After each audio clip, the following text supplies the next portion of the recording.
यशायाह का 61वां अध्याय, उसके पहले 3 वचन हम पढ़ेंगे। यशायाह 61वां अध्याय, इसकी घोषणा हम करेंगे तो हम सब साथ में हमें बोलना है, ठीक है? क्या करना है?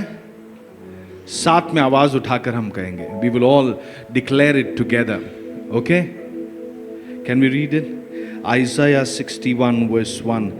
चलो साथ मिलकर। प्रभु यहोवा का आत्मा मुझ पर है, क्योंकि यहोवा ने सुसमाचार सुनाने के लिए मेरा अभिषेक किया और मुझे इसलिए भेजा है कि खेदित मन के लोगों को शांति दूं, कि बंदियों के लिए स्वतंत्रता का और कैदियों के लिए छुटकारे का प्रचार करूं। बस मैं चाहता हूं कि आप विश्वास के साथ यह घोषणा करें।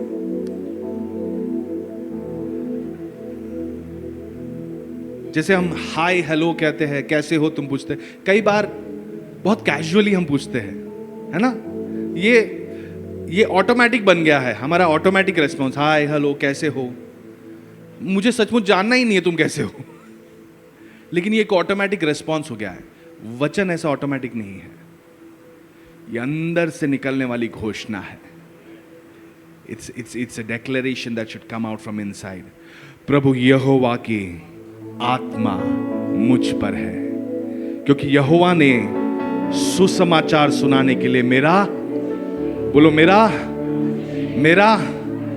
बोलो मुझे अभिषेक किया गया है। The Lord has anointed me. Come on. एक अभिषेक आपके ऊपर है, आप में से हर एक के ऊपर एक अभिषेक है। अगर आप यीशु को जानते हो और मसीह को जानते हो, उसके प्रेम को जानते हो, then you are called, you are separated and you are anointed right now. Come on.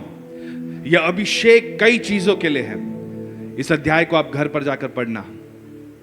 This anointing will make you do several things. Things you have not imagined before. But this anointing will take you to. Dawood कहीं पे भेड़ चराता था, लेकिन उस पे एक अभिषेक जब आया तो राज दरबार में जा खड़ा रहा। See, there's an anointing that will break the yoke this morning. एक अभिषेक यहां पर है जो उस जुए को तोड़ेगा आज। Come on. Yes. रोहोनी दलामा काश्मा वालदिया नामामा गेरेंदे हेरे हेने नखा सुंदरोलो। आपने हथौड़े को देखा? हाँ, जैसे वो कील को मार देते कहते ठप, काम खत्म ना। तब तक हम दबा, आपने कभी कील को दबा के अंदर घुसाने को देखा? मैंने कोशिश किया है, मुझे लगा हो जाता होगा वो उधर नहीं गया, इधर गया, उल्टी दिशा में गया, मेरे हाथ में घुस गया। लेकिन एक हथौड़ा जैसे हर फटके में वो अंदर जाता है। There is an anointing here, as it's moving, every word that you are listening, हा करो हिते में it will break the yoke. एक अभिषेक जो यहां पर है, हर एक पल जो गुजर रहा है, हर एक वचन जो आप सुन रहे हो, वो आपके जीवन में एक छुटकारा लेकर आएगा। Can you say to yourself, I am expectant today? मैं अपेक्षा कर रहा हूं आज। अपने आप से बोलो, अपने आप से बोलो, मैं अपेक्षा लेकर आया हूं, आज कुछ तो होगा। साथ जो बैठे उनको बोलो, आज कुछ तो होगा।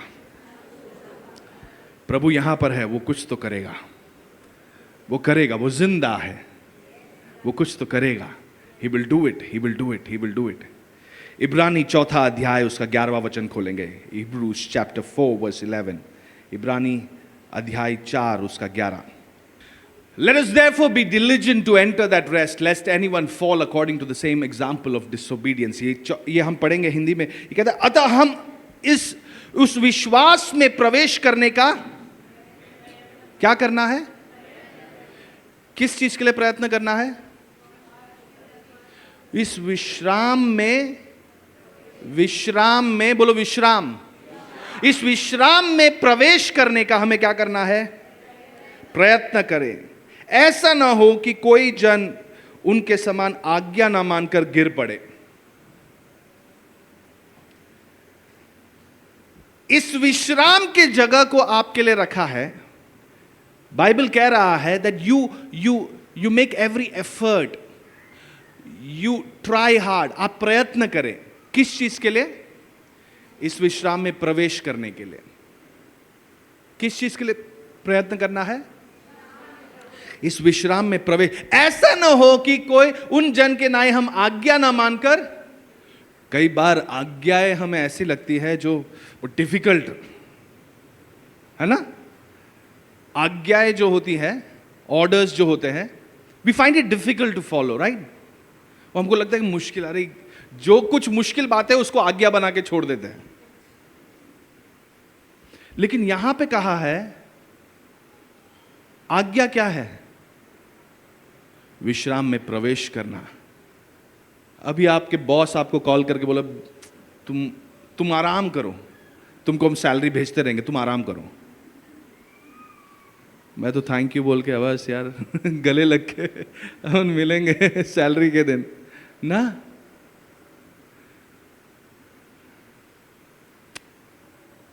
There's something that God wants to do today. परमेश्वर हमारे बीच कुछ करना चाहता है।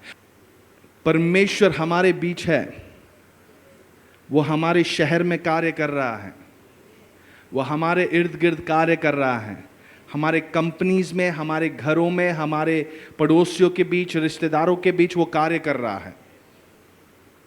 God is working, God is working, God is working, God is working।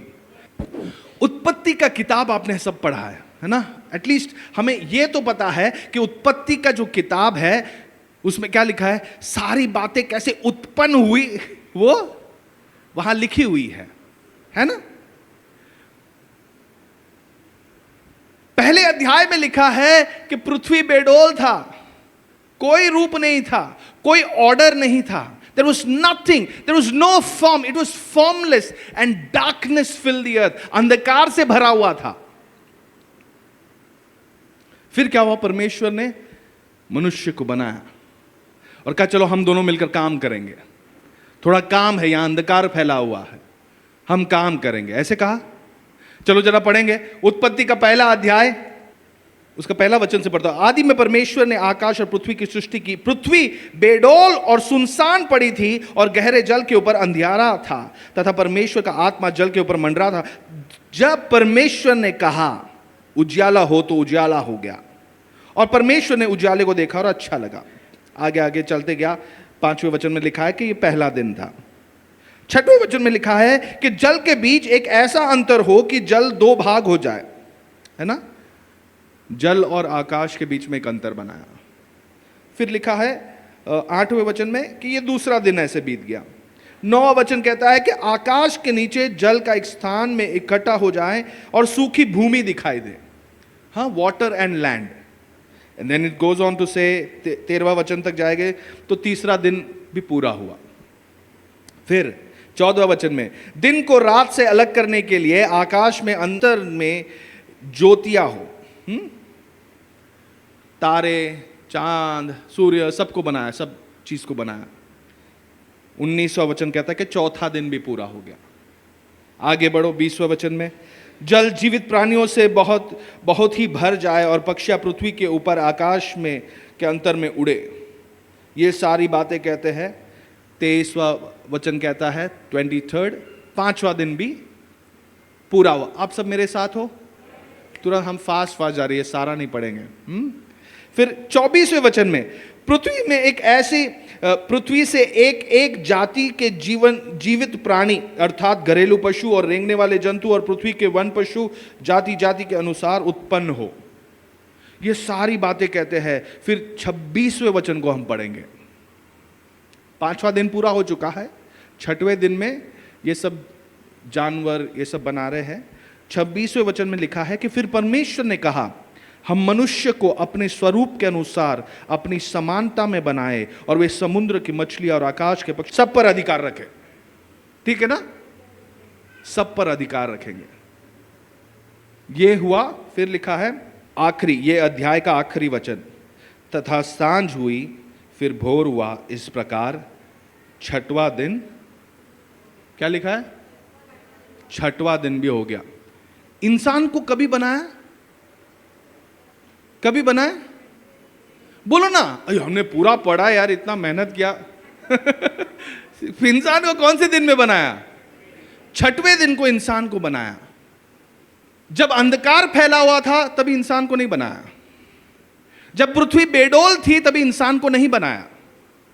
जब कोई पक्षी नहीं थे, कोई पंछी नहीं थे, कोई मछलियां नहीं थी, कोई पेड़ पौधे नहीं थे, कोई पानी जमीन नहीं था, इंसान को नहीं बनाया। ये सारा काम एक के बाद एक के बाद एक के बाद, God went on doing things, he kept on working day after day. फिर अंत में इंसान को बनाया।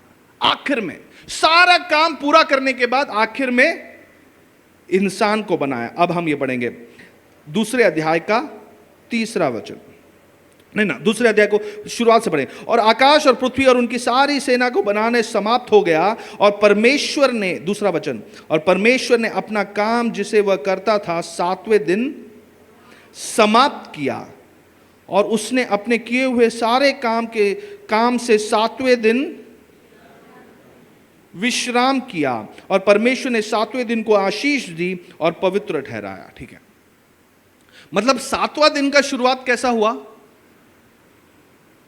7वां दिन का शुरुआत हुआ, यीशु ने बोला हॉलीडे। परमेश्वर ने क्या कहा? छुट्टी, बस विश्राम हो गया, काम हो गया। मनुष्य का पहला दिन कभी शुरू हुआ? 7वें दिन में शुरू हुआ। 6वें दिन में तो उसको बनाया था। उसके बाद वो सो के उठा, परमेश्वर बोल रहे छुट्टी, आज विश्राम का दिन है। जब काम था तब परमेश्वर ने ऐसे नहीं कहा यार मदद हो जाएगा, थोड़ा काम ये भी संभाल लेगा। वो सारा कठोर परिश्रम का काम जो था वो परमेश्वर ने स्वयं किया। And then on the 6th day he created man, and the 7th day he rested. 6वें दिन को उसने इंसान को बनाया, 7वें दिन कहा ये विश्राम करने का दिन है। और विश्राम करने का दिन को मामूली नहीं ठहराया। क्या लिखा है यहां पर?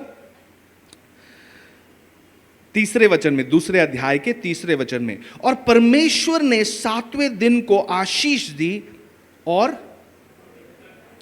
the day of rest becomes a day of blessing. विश्राम का दिन आपके लिए आशीष का दिन भी बन गया है। सृष्टि करते हुए परमेश्वर ने कहा आशीष ही दिया, फूलो फलो पृथ्वी में भर जाओ, आशीष ही देते गया। I feel the way God has created you is that you begin with rest. परमेश्वर ने हमारी जो सृष्टि की है वो विश्राम से शुरू करने के लिए की है। लेकिन कई बार हम क्या कर रहे हैं? हम चिंताओं से शुरू कर रहे हैं अपना काम। कई बार मैं सुबह उठता हूं, मेरी पत्नी अक्सर कहती है, सुबह उठते ही मैं बोलता अरे यार आज ये है, सुबह ये है, सुबह दूसरा ये काम है, तीसरा ये काम है, मेरे पेशेंट्स जितने हैं सब इनके पास जाना है, इधर जाना है, इधर जाना है, वो सब। मैं सुबह उठते ही मैं सोच रहा हूँ क्या करना है मुझे, मेरे को इतना काम है, काम है, काम है, काम है। सुबह उठते ही क्या सोच रहा हूँ? सुबह उठते ही चिंता के साथ उठ रहा हूं। But God made you that you get up with rest. बोलो रेस्ट, विश्राम। परमेश्वर को आपकी मदद की जरूरत नहीं थी। ही क्रिएटेड एवरीथिंग फर्स्ट, पहले सारी कुछ बातें बना दी, and then man was created, and then he rested, फिर उसने विश्राम किया।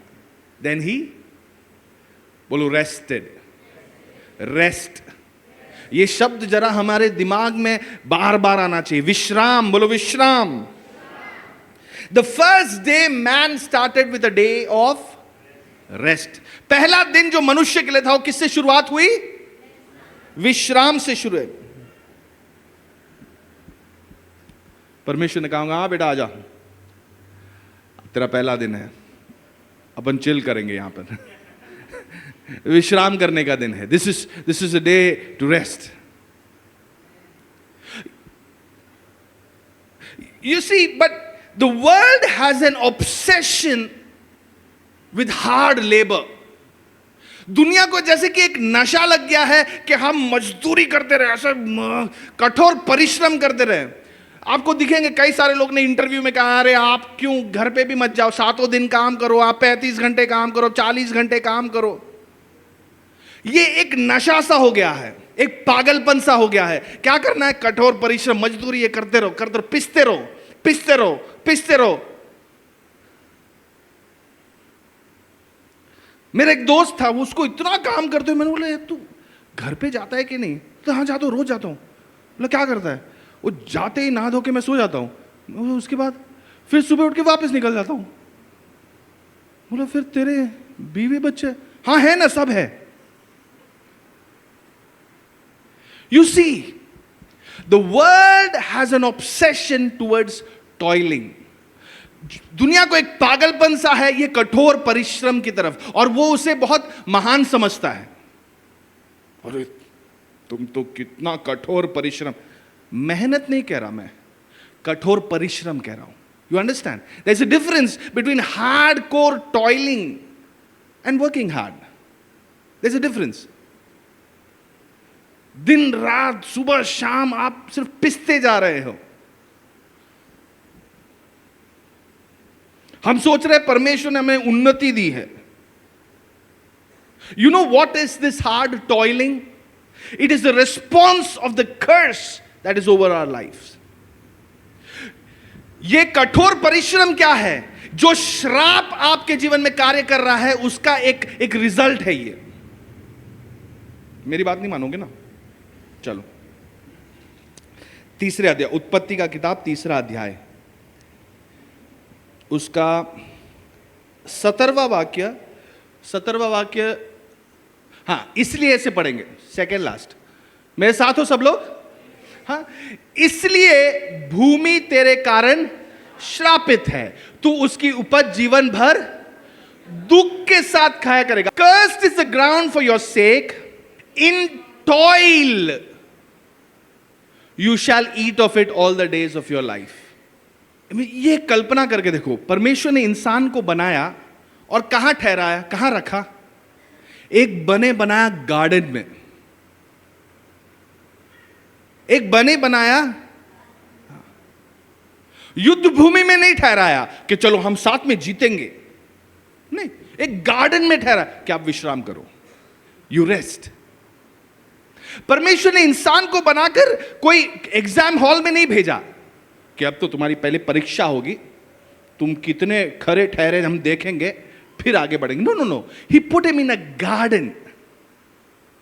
And Bible says every evening God would come and they would walk with God, and it was a very relaxed moment. बहुत ही विश्राम से भरा हुआ समय था। बोलो विश्राम। अगला वचन को देखेंगे, 19th वर्स। और अपने माथे के, ये देखो हार्डवर्क की बात नहीं कर रहे, इतना परिश्रम कि पसीना छूट गया।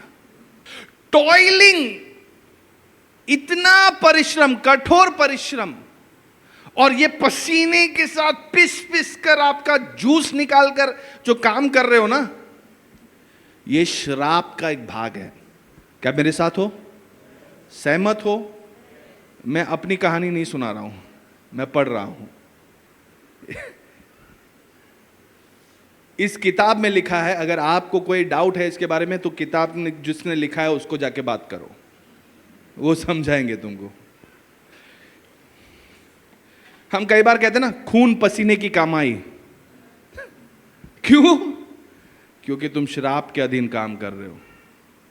ये कोई घमंड करने की बात नहीं है। खून पसीने की कमाई खा रहे हो तो ये श्राप के अधीन कार्य है। But when God started with you, he started with the day of rest. जब परमेश्वर ने आपके साथ शुरुआत की तो विश्राम के साथ शुरुआत की। बोलो विश्राम। आज ये शब्द ना हमारे दिमाग में ऐसे घूमते रहना चाहिए पूरे। कोई गाना हम सुनते जाते तो हम गाते रहते ना, है ना? मैंने एक बार कोई मुझे जज नहीं करना। एक बार मैंने वो गाना सुना, देखा तो तुझे यार, बाकी नहीं। हाँ, ये गाना मैंने सुना, पूरे दिन में यही गा रहा हूँ, ठीक है। ये दिमाग में बैठ गया, उसका जो टिंग टिंग वो गाना बैठ गया मेरे दिमाग में पूरे दिन।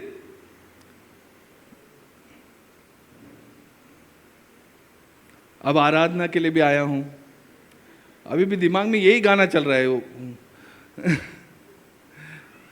फिर मैंने कहा प्रभु मुझे गलत नहीं समझना, देखा तो तुझे यार।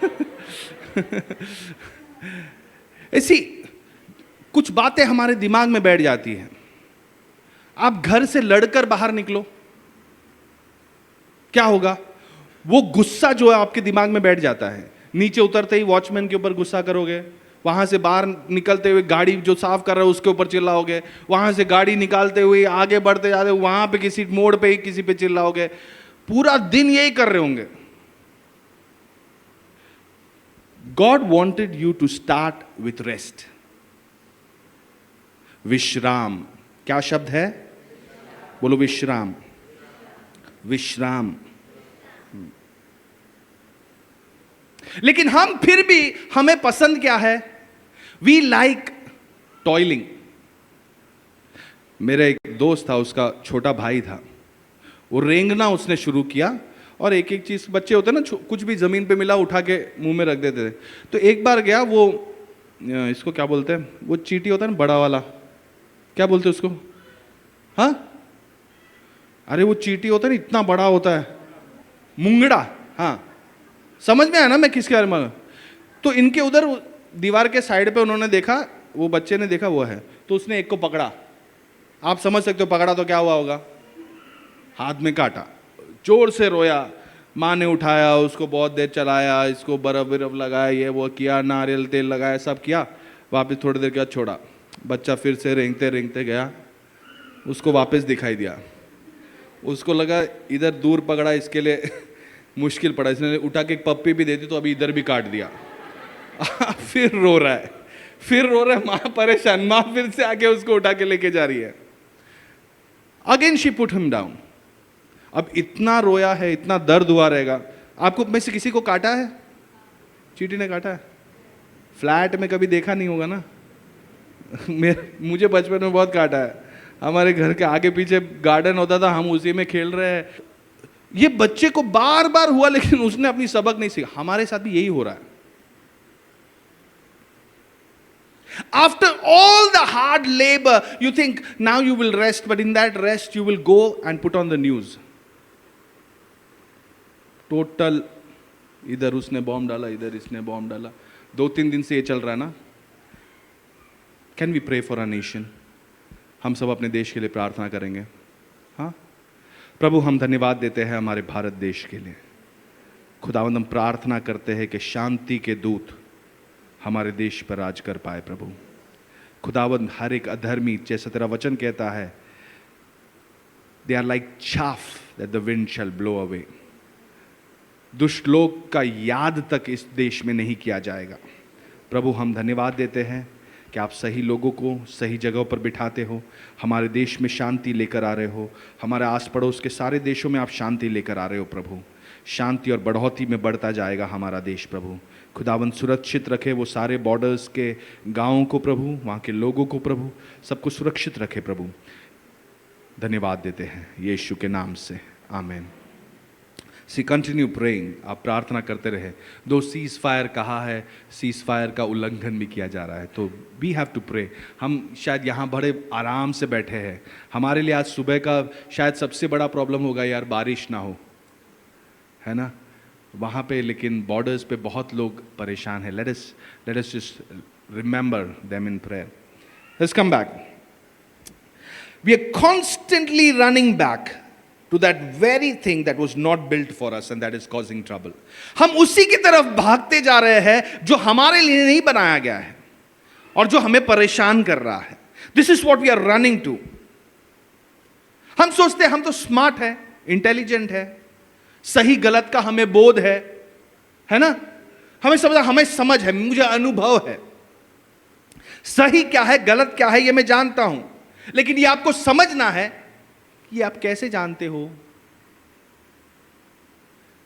आदम और हव्वा को उस बगीचे में जब ठहराया, परमेश्वर ने कहा ये 2 पेड़ है, इसको छूना नहीं। हाँ, एक पेड़ पे कैसे फल थे? सही और गलत का बोध का फल, और दूसरे जीवन का फल। इन्होंने सही और गलत का जो बोध का फल है वो खाया, तो अब हम सही और गलत क्या है ये समझ रहे हैं। The very thing that has brought a curse in your life is what we are running after, is what we are confident about. जिसके बारे में हमारा कॉन्फिडेंस है कि मैं जानता हूं ना, मुझे समझ में आता है, मैं समझ पा रहा हूं, is what is causing you trouble. Turn to somebody and say, just leave it. It's God's problem. तुझे समझने की जरूरत नहीं है. You just leave it to God. You need not understand it completely. Just leave it to God. It's not your problem. ये तुम्हारा परेशानी नहीं है. मत्ती का 11वां अध्याय 28वां वचन हम खोलेंगे. Matthew chapter 11 verse 28. है सब परिश्रम करने वालों और बोझ से दबे हुए लोगों, मेरे पास आओ, मैं तुम्हें बुद्धि दूंगा सही और गलत का. मैं तुम्हें बताऊंगा क्या करना है, तो तुम्हें वैसे करना लिखा है. What is he saying? You come to me, I will give you just rest. Often we are directing God. हम परमेश्वर को मार्गदर्शन दे रहे हैं, हम परमेश्वर के काउंसलर बन गए हैं. हम बताते हैं, देखो आज 21वीं सदी है तो आप समझ नहीं पाओगे.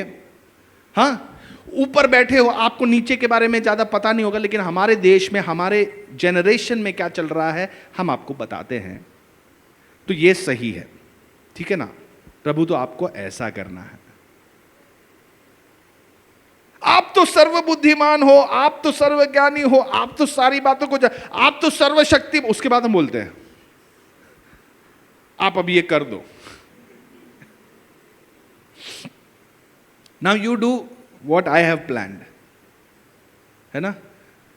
मेरे बच्चे भी कई बार ये सोचते हैं. ऑफर्स वो मेरे पास लेके आते हैं. कंडीशंस क्या, हम लोग बोलते हैं ना, चलो आप इतनी देर पढ़ाई करो फिर आपका प्ले टाइम शुरू होगा. उल्टा हो जाता है कभी. वो हमें बताते हैं कि हम ऐसा करेंगे, उसके बदले में ऐसा डील होगा. That doesn't work. It doesn't work that way. Come on. Turn to somebody and say, but chhod de yaar. Leave it to God. See, somebody needs to hear this. I want to tell, I don't know who, but somebody needs to hear this. You please listen to this. Leave it to God. Trust God. Leave it to Him. No matter how big your problem is, you just leave it to Him. Trust Him. He is able. वो योग्य है, वो सक्षम है, वो कर रहेगा, वो करेगा. तुम छोड़ो. मत्ती 11वां अध्याय 28वां वचन हमारा है, सब परिश्रम करने वाले और बोझ से दबे हुए लोगों, तुम मेरे पास आओ, मैं तुम्हें विश्राम दूंगा. मेरा जुआ, आगे हम पढ़ते जा रहे हैं, मेरा जुआ अपने ऊपर उठा लो और मुझसे सीखो, क्योंकि मैं नम्र और मन में दीन हूं, और तुम अपने मन में विश्राम पाओगे, क्योंकि मेरा जुआ सहज और मेरा बोझ. जो भारी बोझ है, it is for God to carry, it is not for you to carry. भारी बोझ जो आज आप अपने सिर पर उठा के घूम रहे हो ना, कि ये मेरा हेडेक है, मेरा सरदर्द है, ये जो फैमिली प्रॉब्लम है ये मेरा सरदर्द है, ये जो जॉब पे प्रॉब्लम है ये मेरा सरदर्द है, ये जो फाइनेंशियल प्रॉब्लम है ये मेरा सरदर्द है, ये जो हेल्थ में प्रॉब्लम है ये मेरा सरदर्द है, ऐसे लेके आप सिर पर लेके घूम रहे हो. It's not for you to carry. Because what God wants you to carry is His burden. He says His burden is light and easy. You are not built to carry heavy burdens. Sometimes parents are overburdened about their children. कई बार ऐसे होता है कि माता पिता अपने बच्चों के बारे में इतना बड़ा बोझ लेके घूमते हैं. कई बार उल्टा भी हो जाता है, बच्चे अपने माता पिता का बोझ लेके घूम रहे हैं. Come on, you are not build for that. And because, क्योंकि आपको उसके लिए बनाया नहीं गया था और आप वो वजन उठा रहे हो, इसलिए आज आपको जो तकलीफ हो रही है वो इसलिए हो रही है। You understand? देखो, आपको कमर दर्द हो, घुटने का दर्द हो, आप जब डॉक्टर के पास जाते हैं तो एक कॉमन एडवाइस है, वो सबको कहते हैं, क्या है मालूम है? वजन थोड़ा कम करो, है ना? क्या कहते हैं? क्यों? क्योंकि आपके स्पाइन जो है, आपका रीढ़ का हड्डी जो है, या आपके घुटने जो है, वो इतना ओवरवेट चलने के लिए बना नहीं है। टर्न टू समबडी एंड से, हे, हिज बर्डन, उसका जो परमेश्वर का जो है वो सहज है और हल्का है।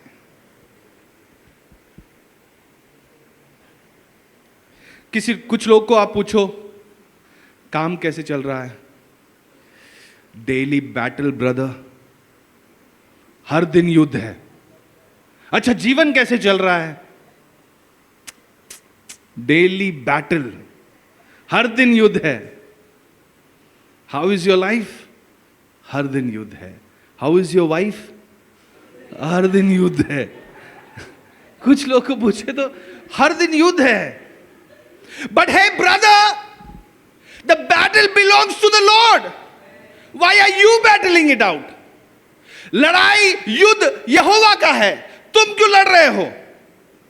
That is where the problem lies. जो काम आपका नहीं है वो आप कर रहे हो, इसलिए प्रॉब्लम हो रहा है। Come on, you are built for another purpose. You're built for another purpose. This is the good news that we need to take around. यही जो सुसमाचार है ना, बहुत लोग बहुत जबरदस्त सुसमाचार सुनाते हैं। परमेश्वर आ रहा है, वाट लगी है तुम्हारी। परमेश्वर आ रहा है, अभी तो तुम सब गए, अभी जितना शानागिरी करना कर लो, अभी तुम गए। ये सुसमाचार है। सामने वाला भी जो सुन रहा है वो डर रहा है, आजू बाजू में जो सुन रहे हैं वो भी डर रहे हैं। अरे यार, लगता है पाकिस्तान फिर हमला कर रहा है। किसी को कोई समझ? सुसमाचार ये है, the battle belongs to the Lord and he will fight for you. युद्ध यहोवा का है और वो आपके पक्ष में लड़ रहा है। He is fighting for you, he is standing on your behalf. प्रकाशित वाक्य में क्या लिखा है कि वो किसकी तरफदारी कर रहा है? वो मेरे और आपकी तरफदारी कर रहा है। You are not alone. कई बार हम कॉन्स्टेंटली इस परिस्थिति में रहते हैं कि हम अपने आप को प्रूव करके दिखाएं, अपने आप को साबित करें कि नहीं भाई मैं सही हूं, मैं गलत नहीं हूं।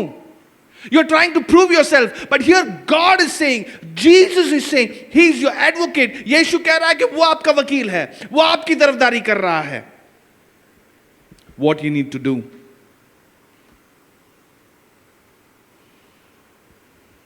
Just leave it to God. You only believe. तुम्हें क्या करना है? बस परमेश्वर के हाथों में छोड़ दो। तुम केवल विश्वास करो। क्यों? क्योंकि अगर तुम विश्वास करोगे तो क्या करोगे? क्या होगा? अगर तुम विश्वास, if you only believe, what will happen? You will see the glory of God. परमेश्वर की महिमा को तुम देख पाओगे अगर तुम केवल विश्वास करोगे। Why? Because then God steps into your situation. फिर परमेश्वर आपकी परिस्थिति में प्रवेश कर लेता है। आपको कंट्रोल करने की जरूरत नहीं है, आपको समझाने की जरूरत नहीं है, परिस्थिति को बदलने की जरूरत है। God has stepped in. उत्पत्ति में लिखा है कि आदि में पूरा अंधकार था, पृथ्वी बेडोल था, लेकिन यूहन्ना तक पहुंचा तो बातें अब बदल गई है। क्या लिखा है? यूहन्ना का पहला अध्याय पहला वचन, आदि में वचन था, वचन परमेश्वर था और परमेश्वर के साथ था। 14वें वचन में लिखा है उसने वो वचन देहधारी बना। Now he has stepped in. Come on, आप अपने आप से कहे कि यीशु मेरे जीवन में प्रवेश कर रहा है। मुझे केवल विश्वास करना है, परमेश्वर की महिमा को देखना है, इन योर हेल्थ, आपकी सेहत में, आपके माइंड में अगर एक युद्ध चल रहा है, आपके मन में एक युद्ध चल रहा है, आपके दफ्तर में एक युद्ध चल रहा है, आपके आस पड़ोस में, आपके घर में एक युद्ध चल रहा है, तो then you need to know, I need to let God step in today. I need to allow God to walk in today. Because if I do and if I believe, अगर मैं विश्वास करूं केवल, तो मैं उसकी महिमा को, I will see His glory. लेकिन इब्रानी के 4 अध्याय 6वें वचन में यह लिखा है, इब्रानी 4 अध्याय 6वां वचन, तो जब यह बात बाकी है कि कितने और है और उस विश्राम में प्रवेश करें, और जिन्होंने उसका सुसमाचार पहले सुनाया गया, उन्होंने आज्ञा न मानने के कारण एक परेशानी है.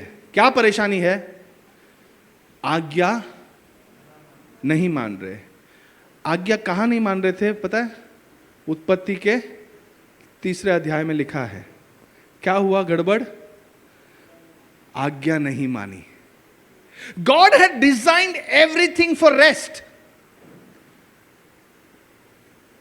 But they felt, I need to know more in detail. I need to know what is right, what is wrong. मुझे जानना जरूरी है कि सही क्या है, गलत क्या है, तो ही तो मैं परमेश्वर के समान बनूंगा ना. तो अब परमेश्वर ने उनको वहां बगीचे से बाहर निकाला. चलो हम दोनों, अब तुम्हें भी पता है सही क्या गलत है, मुझे भी पता है सही क्या है गलत क्या है, चलो तुम अपना संभालो. अब श्राप आ गया है, अब खून पसीने की कमाई कर रहे हैं. You can't do anything else. लेकिन सुसमाचार यह है कि वचन देहधारी हुआ, वो हमारे बीच रहा. God lived with us, he paid our price, and today we are saved not by our works but by grace. हमारा उद्धार अपने कर्मों से नहीं हुआ है. किससे हुआ है? किससे हुआ है? अनुग्रह से हुआ है. मेरा अनुग्रह तुम्हारे लिए काफी है, लिखा है. You don't try to prove yourself. You don't try to work hard in just trying to say that no, I'm right. This is what is right and I'm choosing this. You let God do your work. परमेश्वर आपका काम करे. पहले तुम परमेश्वर के राज्य और उसके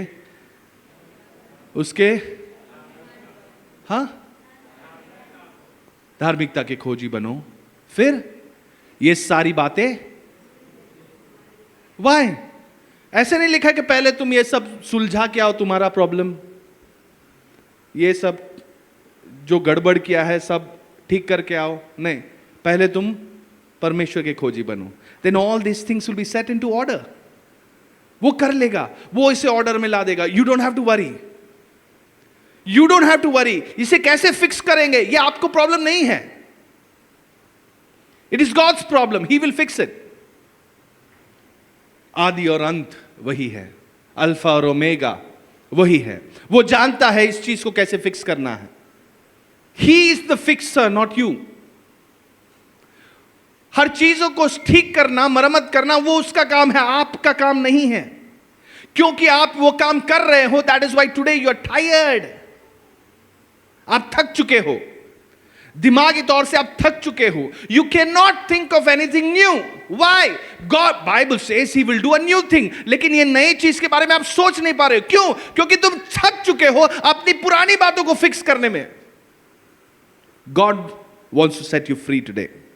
साथ जो बैठे उनसे कहो, परमेश्वर तुम्हें आजाद करना चाहता है. Disobedience has brought us to a place of failure. हार के एक जगह पे इस बातों को ना मानना, ये हमें लेकर आ चुका है. हम इसी स्पाइरल में ऐसे हम फंस चुके हैं. इसी भंवर में हम फंस चुके हैं. हम घूमते जा रहे हैं. क्यों? क्योंकि बातों को नहीं मान रहे. You are not ready to just give in. Just give in. देखो, अपने हाथ को पकड़ो, ऐसे टाइट पकड़ना. जितनी ताकत है उतने टाइट पकड़ना. टाइट पकड़ो, पकड़ो, पकड़ो, एकदम टाइट. टाइट पकड़ो और tight. Come on. Tight tight tight. जैसे मैं ऊपर करते जाऊंगा हाथ, उतना टाइट पकड़ते जाना. Tight tight tight tight tight tight tight tight tight tight. अब छोड़ो. There is a relief. एक आराम मिल रहा है. Is there a relief? Yes और नो? हाँ. This relief is because you let go. आपने छोड़ दिया उसे. That is why now there is a relief. You have a problem in your life, you need to let go first. Give it to God's hand. किसी और के हाथ में मत देना. वो उसका मनचाव सूप बना के आपको और खिलाएंगे. हाँ, किसी और के हाथ में मत देना. You give it to God's hand. He makes all things beautiful. वो हर एक चीज को सुंदर बनाता है. Don't try to solve with your head. मनुष्य ने बहुत प्रयत्न किया ना, विज्ञान इतना बड़ा, प्रॉब्लम को सॉल्व करने की कोशिश की, लेकिन अब भी सॉल्व नहीं कर पा रहे. गणित इतना बढ़ गया, थैंक यू, गणित इतना बढ़ गया है, लेकिन अब भी हम प्रॉब्लम को सॉल्व नहीं कर पा रहे.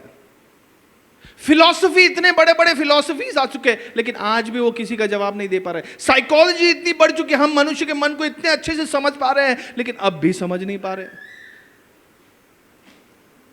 हम सूरज, चांद, हम मार्स तक पहुंच चुके हैं, लेकिन अब भी हम कुछ समझ नहीं पा रहे हैं. यीशु मसीह के आने का कारण, सुसमाचार यही है कि वो ओरिजिनल प्लान में वापस उसने हमें रिस्टोर किया है. आज अगर यीशु मसीह आपके जीवन का उद्धार करता है, तो उसका पर्पस क्या है? आपको ओरिजिनल प्लान में रिस्टोर करने के लिए. ओरिजिनल प्लान क्या है? तुम्हें बगीचे में बिठाने के लिए. मतलब क्या? तुम्हारा शरीर कैसा होना चाहिए? एक बगीचे के समान. उधर अगर जंगली पेड़ उड़ रहे तो काट के निकालना पड़ेगा. एक बगीचे के समान. You take care of it. आपके मन को आपको कैसे रखना है? नफरत या ईर्ष्या को भरकर नहीं. It should be a garden where you find rest. अब अगर 2 मिनट विश्राम करके सोचने लगो तो एंजाइटी वाले थॉट्स नहीं आने चाहिए. What kind of thoughts should come? Should be thoughts that will make you happy. Make it a garden. आपका विवाहित जीवन कैसा होना चाहिए? It should be like a garden.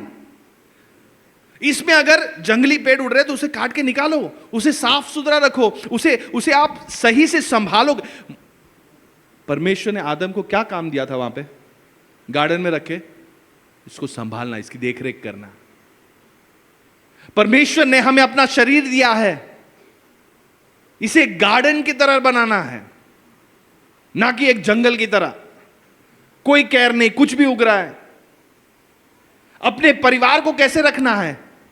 एक बगीचे की तरह. अपने शब्दों को कैसे रखना है? बाइबल कहते हैं your word should be full of grace. हम मुंह खोले तो ऐसा नहीं होना चाहिए कि सामने वाला, अरे इसने मुंह खोला, कान बंद करो. ऐसा नहीं सोचना चाहिए कि ये मुंह खोलेगा, पता नहीं क्या क्या बोलेगा, मैं डिस्टर्ब हो जाऊंगा. Have you met such people? वो मुंह खोलते तो माइंड डिस्टर्ब हो जाता है. आप मुंह खोले तो वो आशीषित होने चाहिए.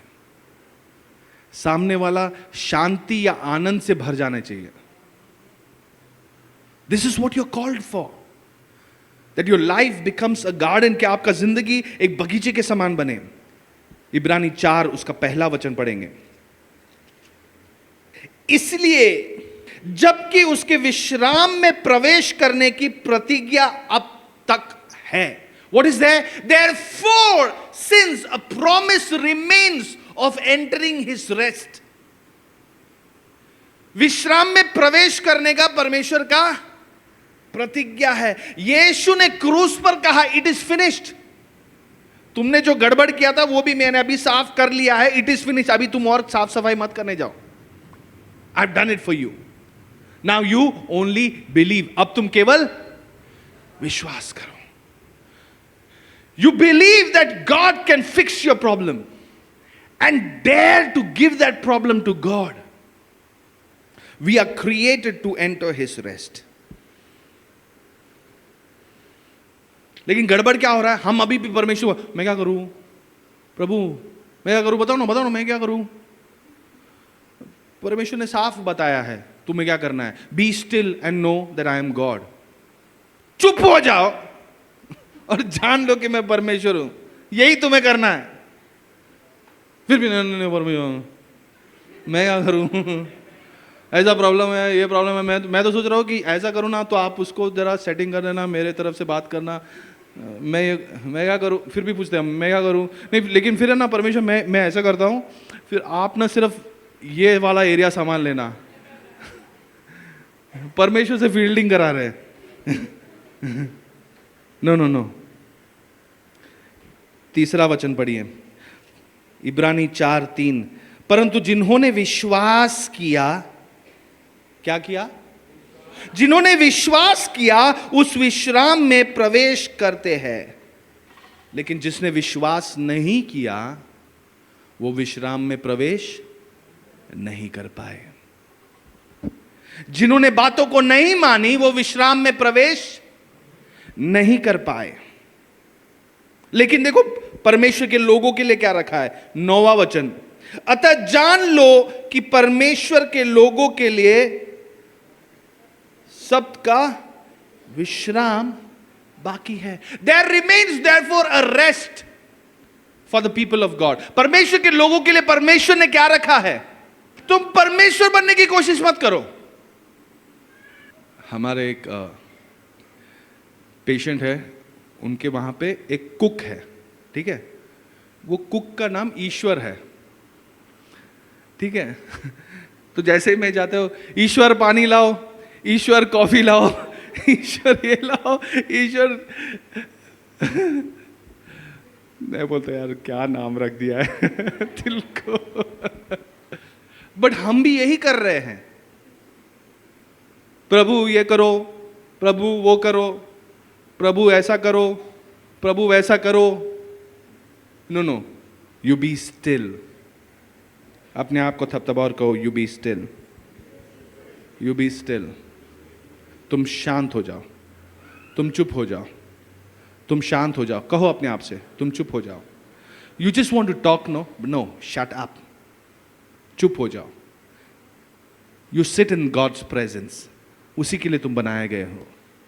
And let God speak, let God do things, he will do it for you. He will do it for you again and again and again and again. He will do it for you, for the battle belongs to the Lord. इब्रानी 4:11 से हमने शुरुआत की थी। क्या कहा है? अतः हम उस विश्राम में प्रवेश करने का क्या करें? तो जो आपका लेबर है, जो आपकी मेहनत है, वो किस चीज के लिए होनी चाहिए? कि हम परमेश्वर के उस विश्राम में प्रवेश कर सके। When you ask God and let God be God, Bible में ऐसे लिखा है कि उसके पंखों तले हम अपनी सुरक्षा पाते हैं। Because God is for me, nobody can be against me. Bible में लिखा है, by his stripes I am healed. Bible में क्या है? He has already blessed me with every spiritual bless. हर एक आशीष से पहले से मुझे आशीष कर चुका है वो। See, he has already done it and finished the work for me.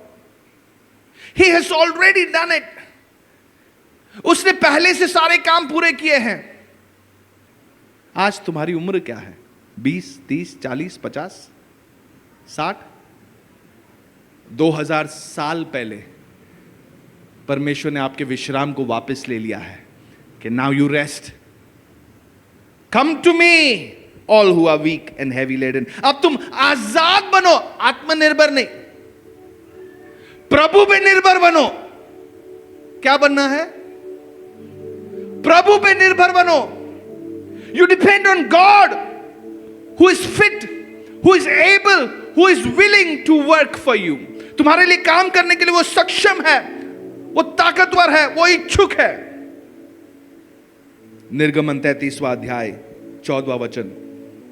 परमेश्वर यहोवा ने कहा, मैं आप तेरे साथ चलूंगा और तुझे विश्राम दूंगा। My presence will go with you and I will give you rest. आप सब यहां से जा रहे हो, जब यहां से वापस लौटोगे, परमेश्वर क्या कह रहा है? I will give you rest. If today you are worried about, Lord, I don't know what, I don't know how, I don't know when. अगर आप ये चिंता कर रहे हो, प्रभु मैं नहीं जानता कि कब होगा ये, कैसे होगा ये, कौन आएगा, वचन में लिखा है, I depend on you God, आप कहे प्रभु मैं आप पे निर्भर करता हूं। I bring my burdens to you. आज कहे परमेश्वर से, प्रभु मैं अपना बोझ आपकी तरफ लाता हूं। कई सालों के लिए मैंने अपने जीवन में, व्यक्तिगत अपने जीवन में एक चीज को पकड़ के रखा, प्रभु ये नहीं होगा तो मेरी मदद नहीं होगी। लेकिन एक दिन परमेश्वर ने कहा तू छोड़ कर तो देख, तू छोड़ कर तो देख, मुझ पे विश्वास कर कर तो देख। कई सालों तक परिश्रम, कठोर परिश्रम करते रहा, लेकिन एक दिन मैंने कहा हाँ प्रभु चलो मैं विश्वास करूंगा, एंड मैं अब विश्राम कर रहा हूं। अगर तुम विश्वास करोगे तो तुम विश्राम करोगे। If you only believe you will see the glory of God, you will see the glory of God. एक आखिरी वचन हम देखेंगे, भजन संहिता 110 7वां वचन। हम हर दिन घोषणा करते हैं, हर रविवार को घोषणा करते हैं, हर दिन हम घोषणा करते हैं। भजन संहिता 110 Psalm 110 verse 7। वह मार्ग में चलता हुआ नदी का जल पिएगा, इस कारण वह सिर को ऊंचा करे। He shall drink of the brook by the wayside। आप अपनी जिंदगी में चलते जा रहे होंगे, and God would have prepared a brook for you। एक नदी के आपके लिए तैयार करेगा जो आपको तृप्त कर लेगा, जो आपको नई ताजगी देगा। God has already prepared a brook for you। Israel के जन उस रेगिस्तान के स्थानों से चल रहे थे, पीने को कोई मीठा पानी नहीं था, लेकिन परमेश्वर ने कहा There I prepared for you। आज आप जिंदगी के कौन सी भी परिस्थिति में क्यों ना चल रहे हो, इस बात को जान लो, God has already prepared for you। परमेश्वर ने पहले से तैयार रखा है, परमेश्वर ने पहले से तैयार रखा है, परमेश्वर ने पहले से। अब्राहम के पुत्र को जब वो बलि चढ़ाने ऊपर जा रहा था, तो वहां पे एक मेमना को पा लिया उसने, परमेश्वर ने पहले से तैयार करके रखा है। God has already prepared for you। He has prepared for you। I have prepared a table for you। मैंने तुम्हारे लिए एक मेज तैयार कर दिया है ऑलरेडी। ये सब भूतकाल की बात है, पास्ट टेंस की बात है। He has already prepared it for you। You just enter his rest।